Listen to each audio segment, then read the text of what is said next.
The air inside the dojo was heavy with silence, broken only by the faint creak of the wooden floorboards and the muffled shuffle of feet. Dozens of young students stood in neat rows, their crisp white uniforms spotless, their belts tied with care. At the center of it all stood Marcus Hayes, a seasoned black belt with years of experience, authority radiating from every gesture. His jaw was set, his eyes sharp, and his posture carried the kind of confidence that comes only from countless victories. Across from him stood someone who didn't seem to belong in that moment, a little girl named Emily Carter. Barely 10 years old, she wore a simple red t-shirt and black shorts. Her ponytail was tight, but strands of hair slipped free against her flushed face. She wasn't in a gi like the others. She wasn't even a registered student of the dojo. She was just there, standing eye to eye with a man triple her size, her small fists clenched at her sides.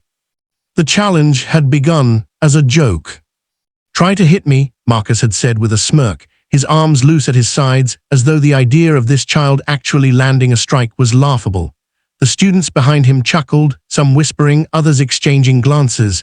He added with mock menace, "I will break your arm." It wasn't serious, just bravado, the kind of thing a teacher might say to remind his students who was in charge. He never expected her to take it seriously. But Emily didn't laugh. She didn't step back or shake her head. She simply raised her chin, her eyes steady and unblinking. "Okay," she said, just one word, soft but firm. The gym seemed to freeze. The laughter died instantly. Even Marcus tilted his head, unsure if he had heard her correctly. "You really want to try?" "Yes." Something about the way she said it silenced everyone. This wasn't childish bravado. This wasn't naivety. There was something behind her eyes, something deeper, heavier, older than her years. Marcus sighed, trying to lighten the mood. "All right then, one chance, hit me if you can." The students pressed closer, whispering. Some expected her to swing wildly and embarrass herself. Others thought she'd back down at the last second, but no one was prepared for what actually happened. Emily moved. Not clumsy, not hesitant. Her steps were sharp, measured, precise. She slipped into a stance that no ordinary child should have known, low, balanced, every muscle tight with focus. Marcus's smirk faltered. Before he could even reset his posture, she lunged forward, her tiny fist darting toward his midsection. Marcus blocked easily, chuckling to himself, until she pivoted on her heel, spun, and tapped his ribs with her other hand before darting back out of range. The room erupted in gasps. "What?" Marcus muttered, eyes wide. "That wasn't luck. That was technique. Clean, practiced, deliberate technique." He adjusted his stance. This time he came forward, throwing a slow jab meant to test her reactions. She didn't flinch. She slipped under his arm, her movements fluid, and struck at his torso again before he could recover. She didn't land with power, but the precision was undeniable. She had read him. She had anticipated him. The whispers among the students grew louder now. They weren't mocking her anymore. They were stunned. Marcus narrowed his eyes, no longer smiling.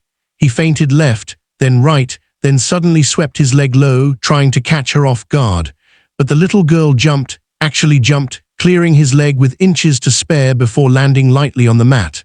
Her eyes locked with his, fierce, unyielding.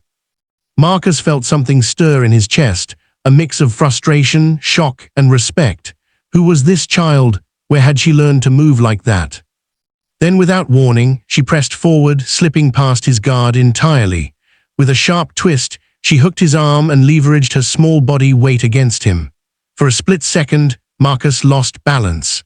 And then, to the disbelief of everyone watching, the black belt hit the floor with a heavy thud. "Silence!" Marcus lay on the mat, staring up at the ceiling, stunned. The students were frozen, wide-eyed, their mouths hanging open. The great Marcus Hayes, the undefeated fighter, the black belt who had once said he could break a man with one strike, taken down by a little girl in a red t-shirt. Emily stood over him, breathing hard but steady. She didn't raise her arms in triumph. She didn't gloat. She simply whispered, "My dad taught me that." Marcus sat up slowly, staring at her with new eyes. "Your dad?" Her lips trembled. For the first time, the strength in her eyes wavered. "He was a soldier," she said softly. Before he died, he used to train me in the backyard. He always said, "Don't be afraid, Emily. Even if you're small, you can still stand." Her voice cracked, and she quickly wiped her face. I promised him I wouldn't stop. The silence in the dojo deepened, no longer from shock, but from respect.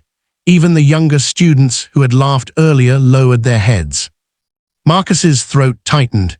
He stood and looked down at her, not as a teacher to a child, but as a warrior to another warrior. He bowed. "Your father taught you well," he said.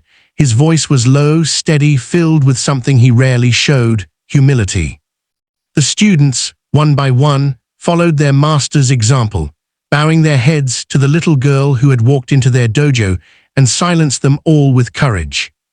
From that day on, Emily wasn't just the little girl. She became part of the dojo family. Marcus personally took her under his wing, not out of pity, but out of respect. He pushed her, trained her, guided her, but always remembered the lesson she had given him that day. Strength isn't about size, power, or belts. It's about heart. Years later, when Emily stood on championship stages and raised trophies high above her head, the world knew her as a fighter.